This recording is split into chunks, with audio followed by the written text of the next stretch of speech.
and welcome to the Compassionate Cowgirl show, where I teach you how to connect with your horse using compassion, innovation, and self-awareness. And this is part of the Mystic Experiment series, where I demonstrate these techniques using Mystic, a previously wild and untrainable Mustang. In this episode, I want to talk to you guys about how to build motivation in horses who don't want to move, using something called intrinsic motivation. So if you have a horse who tends to be really shut down and gets to the point where they don't want to move at all and just get really withdrawn, I think that this could really help transform the relationship you have with your horse, because I know that for Mystic, it made a huge difference. She would be so shut down and so unengaged and so just out of her body and not present in her body and dissociating that it was really difficult to have any sort of connection with her. So when I brought intrinsic motivation into my work with Mystic, it completely transformed her. And now she's running and playing, and it's just amazing the transformation in her that it's already led to. So we're going to use this intrinsic motivation to get our horses motivated to move. And what that means is that we're going to get them to want to move because it feels good. We are going to tap into their play drive with this. So I am just exploring this concept. I am absolutely fascinated by it, and I plan to continue to develop this with Mystic as I continue with her training. So I'm excited to share it with you guys and where I'm at with it. So we're going to head up to my office and look at this theory in a little bit more detail and the differences between extrinsic and intrinsic motivation. Then we are going to head outside and see this in action with Mystic. I can't wait to show you guys the results that it's gotten with her. And finally, we are going to head up for some tea time and discuss this concept and how it applies to us in a bit of a deeper level along our self-growth journeys. Because remember, connecting with your horse begins with connecting with yourself. So before we dive into the episode, I want to go ahead and share a testimonial. This testimonial is from Susanna, and Susanna attended a retreat that I put on this summer. And she said, "What an astonishing, wise, and intuitive woman who is able to communicate seamlessly with both horses and humans. She teaches skills related to presence, awareness, patience, and respect to enhance relations between horse and human, as well as to encourage humans to connect further with themselves in their own right. She is able to change her message for different audience interests and skill sets, and does so until those interested understand fully. Truly a gifted clinician, so much to learn from her."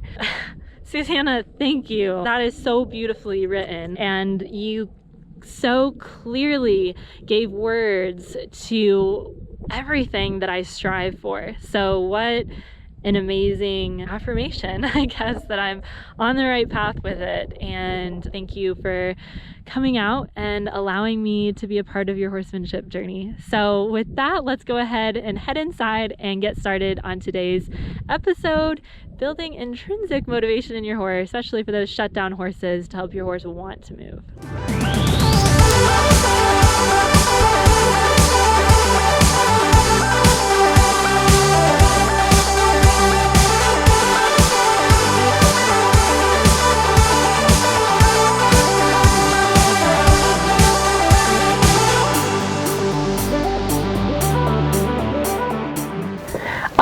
So we're going to talk a little bit more about getting horses to want to move through intrinsic motivation. So first, let's cover intrinsic motivation versus extrinsic motivation before we dive in.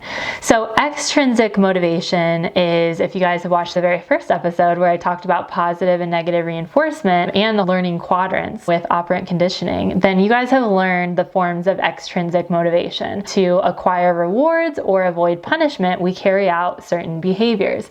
So if you are working to get a paycheck, if you are going to school so that you don't get grounded.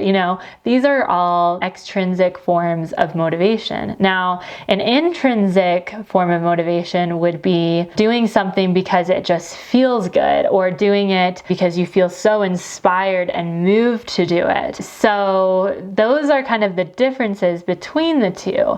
Now, when we apply it to horses, obviously we're using a lot of extrinsic motivation for them. There needs to be, especially when we're using positive reinforcement, this equal energetic exchange. But what's really cool is when we can tap into the intrinsic motivation. So one of the ways that I see intrinsic motivation coming into play with our horses, pun intended, is through play. So what I did with Mystic to get her to want to move, and it was a really good exercise to do when she just seemed to be kind of freezing up, or prior to behaviors that required movement, like circles or something, is I would play with her. And I kind of stumbled across it on accident. I don't even remember. I was messing around with her out in the field doing some stuff, and she seemed like she kind of had a lot of energy, and I started running a little bit faster and she would run faster. And then I would kind of click and treat her for moments where she got playful, where she kind of tossed her head or did a little buck, or different forms of play. And so I was using extrinsic motivation to kind of open her up and give these things that were intrinsically motivating. Then you can get to a point where you don't even have to offer the click and treat, and the horse is actually doing these forms of intrinsic motivation because they just feel good. Horses like to play. They like to move their bodies. Horses are very much movement-oriented animals. Their movement is amazing and incredible. That's why we have things like dressage, right? And ways of taking what they're doing out in the wild, this beautiful collection and a piaffe, and then getting them to where they can do it with us on cue. So anyways, that's a little bit on extrinsic versus intrinsic motivation, and how intrinsic motivation can come into play with our horses. So this is just the beginning of my investigation with intrinsic motivation. This is a concept that has been really fascinating to me, and there is a woman who studies a lot on intrinsic motivation with horses, and you can follow her on Instagram at Panther Flows. I'll give you guys the link for her account there, and she's doing something called Project Proprius that I'm really wanting to do with Mystic. So I'm hoping to incorporate even more intrinsic motivation with Mystic as I continue with her experiment. There's lots of neat things that you can do with it to inspire natural movement in the horse, and much of it is based off of intrinsic motivation. So I'm excited to explore that. This is just the beginning. Then we're going to take it even deeper with Mystic. Now, this was such a big deal for Mystic because I literally felt she was so shut down that it was like talking to someone who won't talk back for weeks on end. It was crazy how shut down she was. So I feel like the play really helped her feel more comfortable around me as well, and just get back into her body and like get present with her body, because with how much she shuts down and kind of looks away and dissociates, it's like, there's no one home. And if you look back to the footage of her original owners and adopters, that's what they said. She would just shut down to the point where you could try anything and Mystic just wouldn't move. So the play seemed to help her get back into her body. And again, once I would ask her to go into that play mode, then I could revisit something like circles that required her forward movement, and it's like it unlocked her body and helped with her engagement. So that's how I've seen it really help. Now, when we go out to work with Mystic in the field, you're gonna see me running and racing and tearing around with Mystic, and it could look a little bit dangerous. I do not recommend trying it in this exact same way at home. Instead, what I would do, until you feel safe with your horse, and maybe you always do it in this way depending on the horse, okay, so use your own judgment, but I would set up what's called a reverse round pen, which is basically this area in the center of the field or the arena, wherever you're working, that that is, it could be cones with tape around it. It could be posts with the tape around it. It could be some form of barrier. You could even make it more solid, like actual fencing. You could even do it over the fencing of your arena or your pasture or whatever until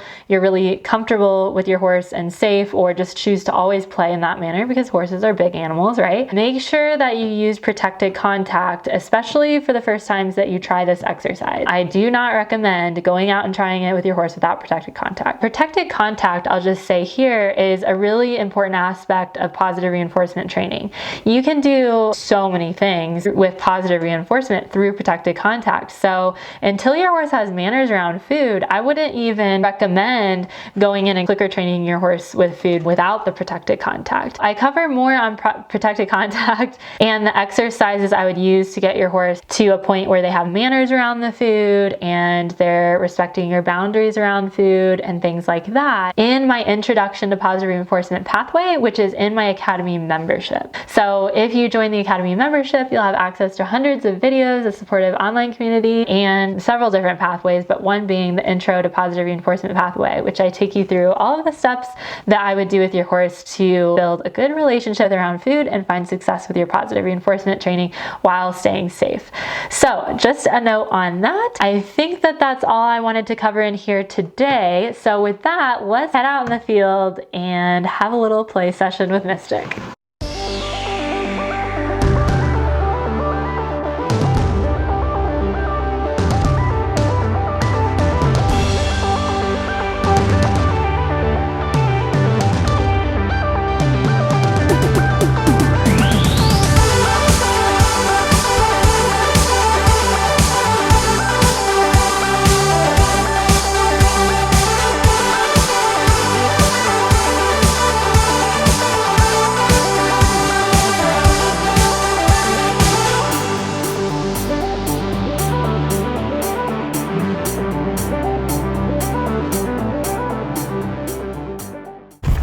So what I'm going to do to start in this little session is kind of get her hooked on to me, and then start playing with a little bit of my movement to influence her movement. And I'm going to be clicking and treating her for giving me quite a bit of energy.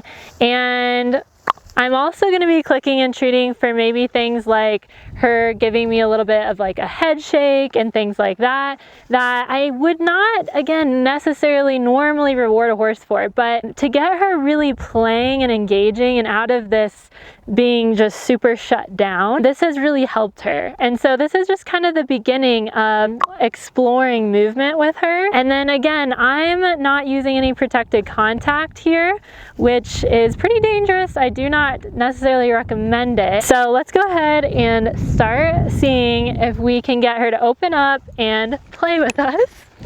Good. A little bit more here. Okay, so when she gives me that burst of energy is where I'm looking to kind of click and treat. Good. Okay.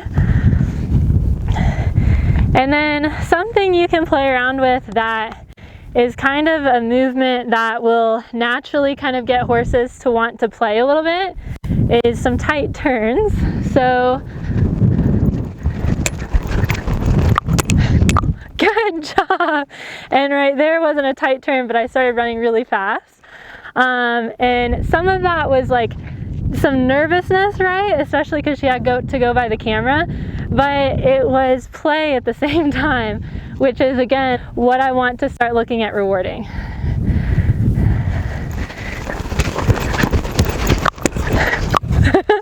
Good.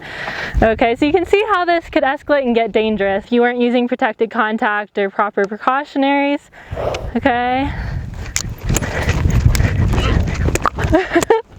And I don't know if you guys could hear that, but she actually kind of squealed right there and kind of went off and bucked a little bit.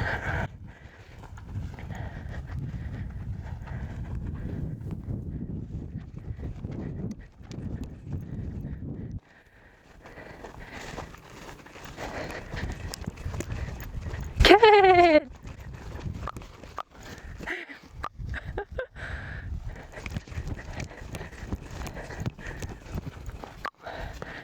Okay, so I love the play that she's offering, okay? Sometimes she'll play and then get a little close and then get a little nervous like she did a second ago. And her like jumping up and bucking and things like that, again, not something I would do with a lot of horses, especially without protected contact, but I know she's wanting to keep a distance from me right now, and I trust my ability to read her, so I'm kind of taking my own risk with that.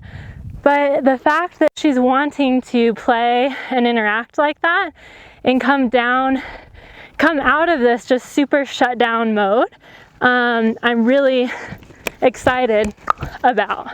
Okay, and you can see how she's actually finding even these bits of like natural collection where she's just kind of big and high-headed.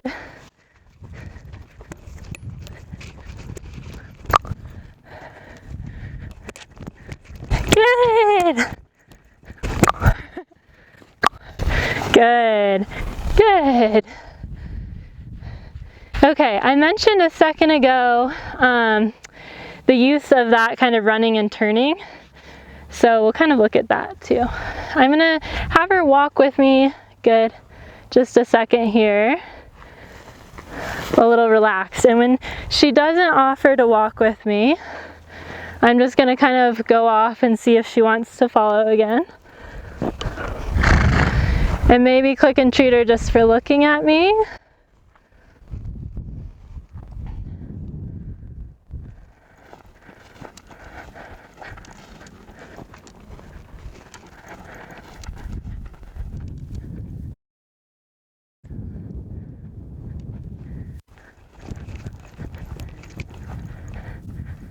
Sick. Good, good, good. Good job. Okay. Good. Target.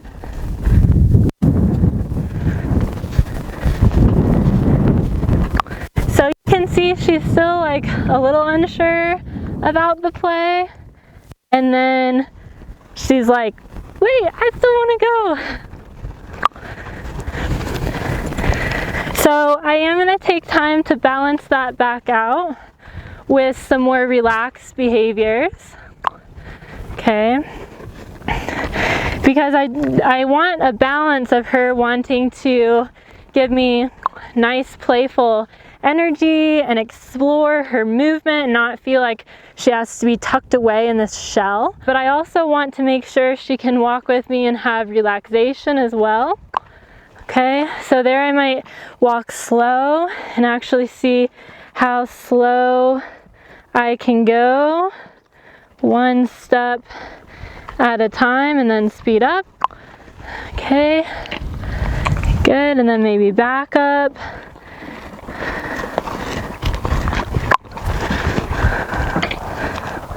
Good. And then see if I can stop in stride, start in stride like that, and then see if I can actually just get her to shift her weight with me.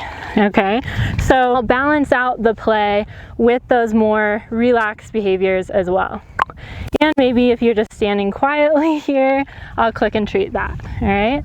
But again, we're gonna be exploring this play and theme of intrinsic motivation the more that I work with Mystic, and keep kind of exploring what she can do with her body and how she can express herself in her body and the impact that that has on their emotions. But I just discovered this little exercise, just kind of literally just playing around with her. And once I started kind of incorporating this, especially in times where I felt like she was just shutting down or I had trouble getting any kind of movement from her, going back to this exercise was really awesome, and just getting her to come out of her shell and get more confident and expressing herself. So I want to talk to you guys a little bit more up at the house. So I'm going to go ahead and end her session with that end of session signal, and I'll see you guys up at the house. We'll talk over a cup of tea.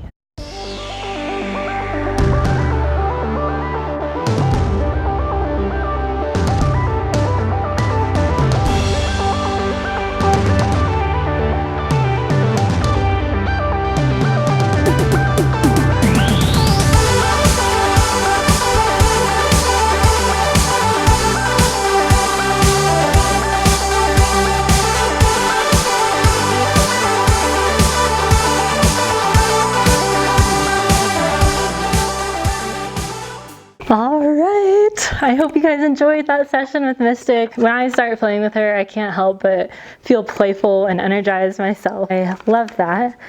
And I'm so excited to continue to explore it. So what I want to talk to you guys about today, as far as taking it deeper, is applying this concept of play to our own lives, because I have a tendency to get very serious with my work, working a lot, time management, and I forget to play. I forget to do things without purpose. So I want to talk to you guys about the importance of play and why it's such a beneficial part of our lives. So what is play, first of all? This is a quote from Dr. Stuart Brown, the founder of the National Institute for Play. Yes, there's a National Institute for Play.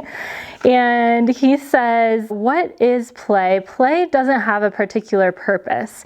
It's doing it for its own sake. And that's what's great about play. If its purpose is more important than the act of doing it, then it's probably not play.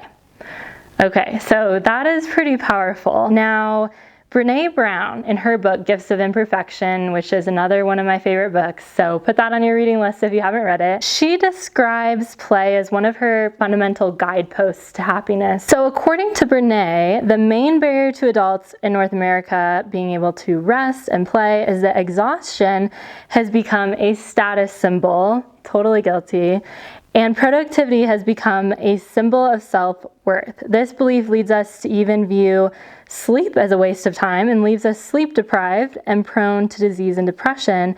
We need to stop the madness. I've totally been there, and I'm totally still recovering from it. I remember that if you used to ask me, how I was doing or whatever, I would come back with a response like, oh, I'm okay, but I got 3 hours of sleep last night and I'm working on this project and haven't had time, and rattling things off as a way to say, look how hard I'm working, look how I'm struggling. And I was really committed to making things hard because it was a symbol to me, definitely, of my self-worth. And so another quote that really hit home for me was a quote by Margaret Young, and she said, often people attempt to live their lives backwards. They try to have more things or more money in order to do more of what they want so that they will be happier.